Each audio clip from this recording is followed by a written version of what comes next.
मित्रों नमस्कार, मैं हूं राकेश कुमार। आप देख रहे हैं मत अभिमत। मित्रों, स्वघोषणा पत्र जब जमा करने की चर्चा हुई थी तो याद होगा कि हुआ था कि साथ में वंशावली भी देना है। और तब सबसे बड़ा जो हंगामा चला था वो ये कि वंशावली में बुआ का, बहन का, बेटी का, सबका नाम देना है। मतलब कि वंशावली में घर की महिलाओं का भी नाम देना है और उनको बराबर की हिस्सेदारी देनी है। बाद में ये हुआ कि ये उनके स्वेच्छा पर, इच्छा पर निर्भर करता है और वंशावली लोग देने लगे। और अमूमन आप देखिएगा कि वंशावली जो दिया गया है उसमें घर की महिलाओं का नाम नहीं दिया गया है। बहुत कम वैसे मामले आए हैं जिसमें घर की महिलाओं का भी नाम है, बुआ का नाम है, बहन का नाम है, अन्यथा ये नाम नहीं दिया गया है। इसको लेकर जो रिश्तों में दरार पड़ा वो कहानियाँ आप जानते हैं, एक नहीं हजारों कहानियाँ, जहाँ भाई बहन का संबंध बिगड़ गया, आना जाना छूट गया, रिश्ते टूट गए, इसलिए कि उसमें बहन को न मिले हिस्सेदारी, या यूं कहें कि बहन की हिस्सेदारी उसकी शादी में दे दी गई तो फिर कहाँ से दें। इस तरह के तर्क कुतर्क लगातार चलते रहे। लेकिन अब जो बिहार सरकार, या यूं कहें कि राजस्व एवं भूमि सुधार विभाग ने निर्देश दिया है, ये जो सर्वे और बंदोबस्ती हो रही है, इसको लेकर वह निश्चित रूप से सामाजिक क्रांति कहा जाएगा।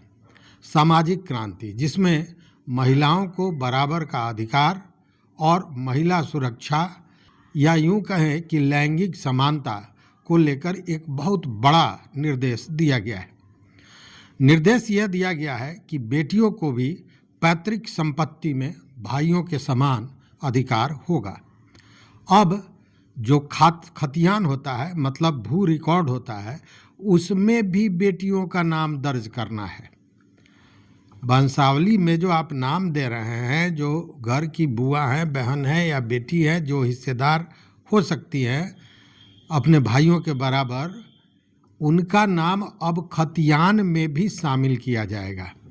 यह निर्देश दिया गया है और विभाग द्वारा यह निर्देश जारी किया गया है कि पैतृक संपत्ति का जो रिकॉर्ड होगा उसमें बेटियों का नाम भी दर्ज किया जाएगा, दर्ज किया जाए, ऐसा निर्देश है।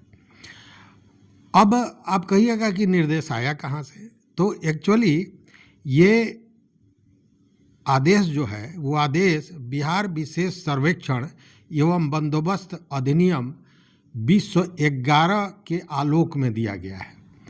मतलब कि यह जो बिहार विशेष सर्वेक्षण एवं बंदोबस्त अधिनियम 2011 है, इसमें इस तरह का नियम था जिसके आधार पर अब यह निर्देश दिया गया है कि सर्वे जब हो रहा है उसमें जो खतियान उसके बाद बनेगा, उसमें जो पैतृक संपत्तियां होंगी उसको लेकर बेटियों का नाम भी खतियान में दर्ज किया जाएगा। आपको याद होगा यह जो मामला, इस बेटियों को बराबर का हक देने का मामला, इसकी शुरुआत कहाँ से हुई थी?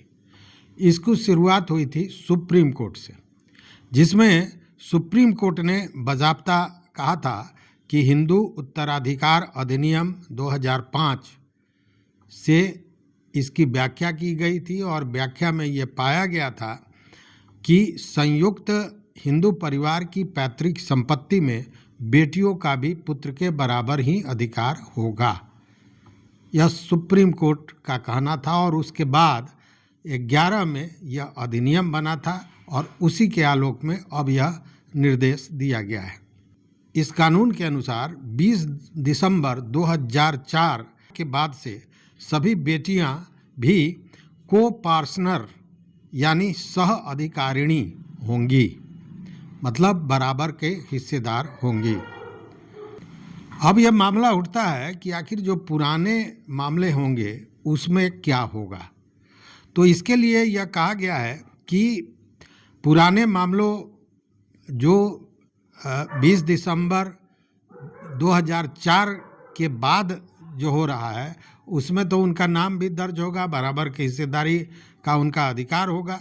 लेकिन यदि संपत्ति का बंटवारा 20 दिसंबर 2004 के पूर्व हुआ है तो स्वतः ही यह कानून उस पर लागू नहीं होगा। लेकिन यहाँ ट्विस्ट है कि लेकिन अगर बेटियां चाहें तो वह न्यायालय में अपने अधिकार के लिए दावा प्रस्तुत कर सकती हैं और न्यायालय द्वारा उनको न्याय दिया जाएगा।